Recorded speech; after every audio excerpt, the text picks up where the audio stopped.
Assalamualaikum warahmatullahi wabarakatuh. Alhamdulillahi rabbil alamin. Wassalatu wassalamu ala asyrafil anbiya'i wal mursalin wa ala alihi wa sahbihi ajma'in. Rabbi syrah li sadri wa yassir li amri wahlul 'uqdatam min lisani yafqahu qawli.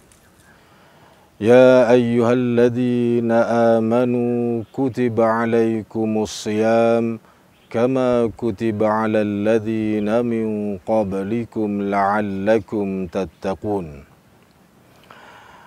Alhamdulillah, marilah kita sama-sama merafakkan kesyukuran kehadrat Allah Subhanahu wa taala kerana pada petang ini kita dapat bersama-sama dalam program Buffet Ramadan JPN Perlis. Saya Muhammad Saifuddin bin Hassan dari Sekolah Menengah Kebangsaan Datuk Jaafar Hassan. Tajuk untuk Buffet Ramadan pada petang ini ialah rukun-rukun puasa. Baik, sebelum kita membincangkan serba ringkas tentang rukun puasa, marilah kita mengetahui ataupun memaklumi tentang maksud puasa. Puasa ialah dari segi bahasa Arab bermaksud menahan ataupun al-imsak, menahan diri daripada melakukan sesuatu. Manakala dari segi syarak, dari segi istilah fiqh, puasa ialah menahan diri daripada melakukan perkara-perkara yang membatalkan puasa, bermula daripada terbit fajar ataupun waktu subuh sehinggalah terbenamnya matahari. Jadi maksudnya puasa ini ialah kita menahan diri daripada melakukan perkara-perkara yang membatalkan puasa seperti makan, minum pada siang hari pada bulan Ramadan. Baik, dalam setiap ibadat yang terdapat di dalam Islam ini, ia mesti ada rukun-rukun dia. Rukun ini bermaksud kalau tidak ada rukun itu bermakna ibadat itu tidak sempurna dan ibadat itu terbatal. Ibadat itu terbatal dan tidak diterima oleh Allah Subhanahu wa taala. Baik, tentang puasa ini rukunnya ada dua. Yang pertama ialah niat. Dan yang kedua ialah menahan diri daripada melakukan perkara-perkara yang membatalkan puasa. Baik, kita tengok kepada niat. Rukun yang pertama ialah niat. Niat ini mesti dilakukan pada malam hari, iaitu bermula masuk waktu maghrib sehinggalah masuk waktu subuh. Jadi kita boleh niat untuk puasa wajib, puasa Ramadan ini ialah bermula waktu maghrib sehinggalah sebelum masuk waktu subuh. Jadi sesiapa yang berniat selain daripada waktu tersebut, iaitu dia berniat pada siang hari, maka puasanya batal. Puasanya tidak diterima oleh Allah Subhanahu wa taala. Jadi niat ini ialah dalam hati. Niat dalam hati iaitu kita berniat bahawa kita ingin melaksanakan puasa pada esok hari, puasa yang fardu kerana Allah taala. Puasa mesti berdasarkan niat, mesti berada dalam niat kita. Jadi puasa niat itu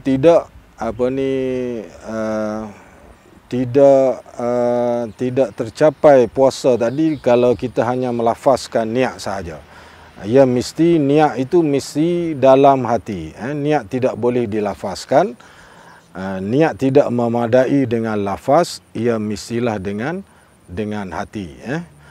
Jadi kalaulah kita kata kita tak niat, tetapi apabila kita bangun sahur, kita makan sahur dan kita kata kita tak niat, rupanya bangun sahur tadi menunjukkan bahawa kita sudah berniat untuk berpuasa pada esok hari. Jadi dengan kita makan sahur itu juga menunjukkan bahawa kita memang sudah berniat untuk berpuasa pada esok hari, walaupun kita kata kita tak berniat sebenarnya. Sebenarnya itu sudah memadai, dianggap sebagai niat. Jadi niat ini mesti dilaksanakan pada malam hari. Jadi puasa wajib, puasa bulan Ramadan mesti niat tadi mesti dilaksanakan pada malam hari. Baik, yang kedua, rukun yang kedua ialah menahan diri daripada melakukan perbuatan-perbuatan yang membatalkan puasa. Baik, perbuatan-perbuatan yang membatalkan puasa ini ada beberapa perkara yang perlu kita tengok. Yang pertama ialah perkara yang membatalkan puasa ini ialah makan dan minum dengan sengaja. Makan dan minum dengan sengaja pada siang hari bulan Ramadan. Jadi kalau kita makan, kita minum pada siang hari bulan Ramadan, maka batallah puasa kita. Begitu juga kalau kita muntah dengan sengaja, kita membuatkan diri kita muntah dengan sengaja pada siang hari, maka batal juga puasa kita. Begitu juga orang yang haid, perempuan yang haid, perempuan yang nifas, juga tidak boleh berpuasa kerana keuzuran tersebut. Orang yang murtad, orang yang keluar daripada Islam, juga puasanya puasanya batal, tidak dikira, tidak dianggap puasa yang diluluskan oleh syarak, orang yang keluar daripada Islam. Begitu juga dengan orang gila, orang yang pengsan sepanjang hari. Dia pengsan sepanjang hari juga dianggap puasanya terbatal. Baik, kadang-kadang kita mungkin tertanya dengan keadaan COVID-19 sekarang ini, walaupun masih lagi COVID-19 masih merebak, masih ada di negara kita ini. Swab test menurut pandangan Jawatankuasa Fatwa Negeri Perlis, swab test ini tidak membatalkan puasa. Jadi swab test banyaklah perkara-perkara yang berkaitan dengan perkara baru, contoh penggunaan inhaler, khilaf ulama, ada yang kata batal dan sebagainya. Cuma saya kaitkan dengan swab test ini sebab mungkin ada antara kita yang akan dikuarantinkan, di swab test dan sebagainya, maka menurut pandangan ulama sekarang ini, swab test tidak membatalkan puasa kita. Jadi kita boleh puasa macam biasa. Baik, jadi kalau kita nak bincang perkara-perkara yang membatalkan puasa ni banyak sebenarnya. Cuma malah ada pandangan-pandangan yang berbeza daripada kalangan ulama. Cuma yang penting di sini ialah perkara-perkara yang asas, iaitu makan, minum dengan sengaja itu membatalkan puasa kita. Kalau mengorek telinga, korek hidung dan sebagainya itu banyak ulama yang tidak membincangkan sampai kepada tahap yang membatalkan puasa.